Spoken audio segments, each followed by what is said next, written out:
할렐루야.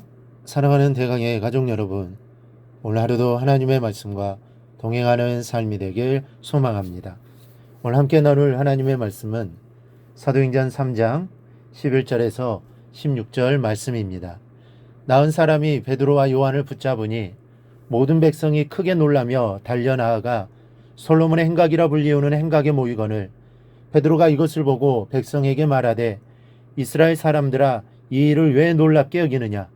우리 개인의 권능과 경건으로 이 사람을 걷게 한 것처럼 왜 우리를 주목하느냐?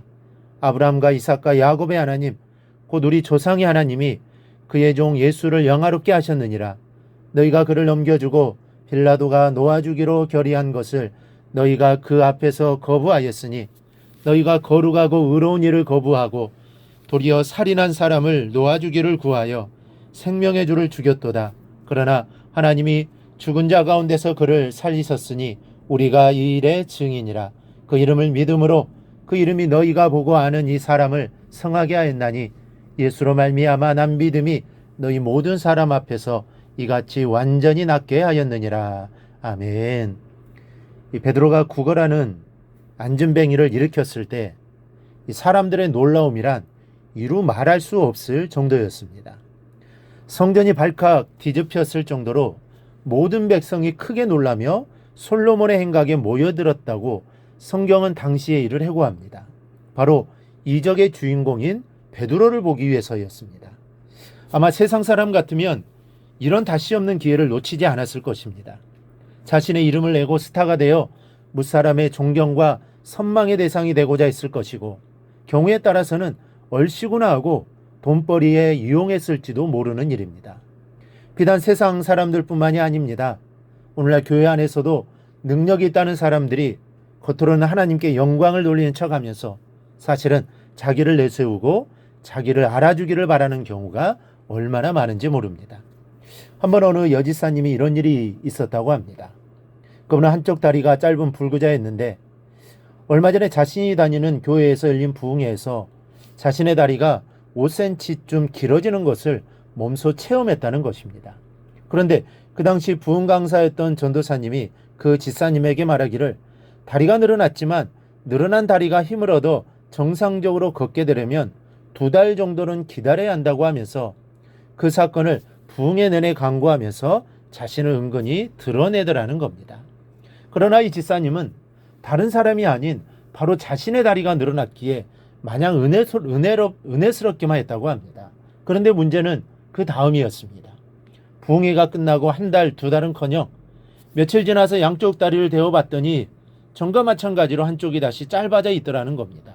그러면서 하나님의 역사가 어떻게 이럴 수 있느냐며 푸념스러운 말을 했다고 합니다. 그러자 아시는 목사님이 지사님이 사기꾼에게 속았습니다라고 하더랍니다.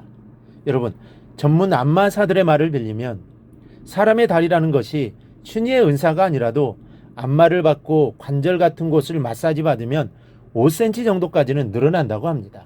그리고 앉은 자세 같은 것에 따라서는 더 늘어난 것처럼 보이게 할 수도 있다고 말합니다. 실제로 여러분들이 아무나 앞에 앉혀놓고 한쪽 다리만 집중적으로 엉덩이 부분의 관절과 무릎 그리고 발목 같은 곳을 정성스럽게 안마하고 주무른 다음 발을 잡고 살살 당겨 보십시오. 프로 안마사나 부흥 강사가 아니더라도 그렇게 하면 다리가 약간 늘어나는 것을 경험할 수 있습니다. 그래서 혹시 다리를 늘리기 전에 그 부흥 강사가 지사님의 관절을 한참 안마하고 마사지하지 않았습니까? 하고 물었더니 아니나 다를까 그렇다고 말하더랍니다. 여러분, 신유의 은사가 있습니다. 하나님께서 주시는 능력입니다. 누구도 부인할 수 없는 강한 이적을 하나님이 인생들을 위해 베푸십니다. 그러나 간혹 이렇게 자신의 이름을 내기 위해 아무 능력도 없고 신실지도 못한 자가 하나님의 능력을 빙자해서 인간적인 얕은 술수로 사람을 속이고 있습니다. 베드로의 경우를 보십시오. 베드로가 안진뱅이를 일으키고 1달이나 2달쯤 있다가 걷게 될 것이라고 말했습니까? 아닙니다. 그 즉시 일어나 걷기도 하며 뛰기도 했다고 했습니다. 하나님의 역사는 바로 이것입니다. 능력이 임하는 순간 문제는 완전히 해결됩니다. 뜸을 들이는 법이 없습니다. 광야에서 노뱀을 들 때에도 쳐다보는 자는 살리라 하셨지 쳐다보면 언제쯤 괜찮아질 것이라고 하지 않았습니다. 예수를 믿으면 구원받는다고 말씀하셨지 예수 믿고 하는 행동 봐가면서 구원하든지 말든지 하시겠다고 하지 않으셨습니다. 여러분, 하나님의 역사는 교만한 자를 통하여는 나타나지 않는다는 사실을 깨달으시기 바랍니다.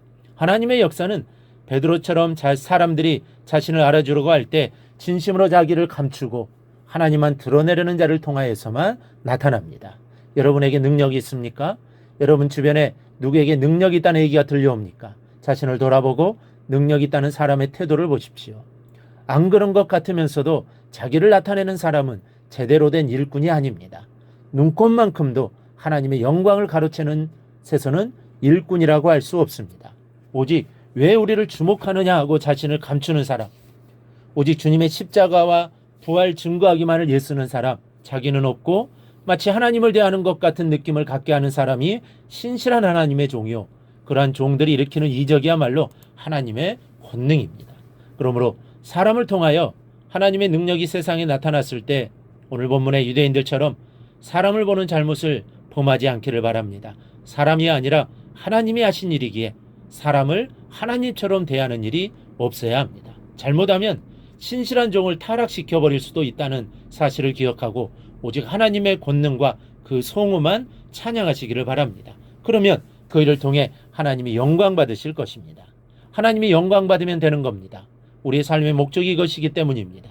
오늘 이를 마음에 새기고 늘 겸손하게 하나님의 일을 감당해 나가는 우리 성도님들이 되기를 주님의 이름으로 축원합니다.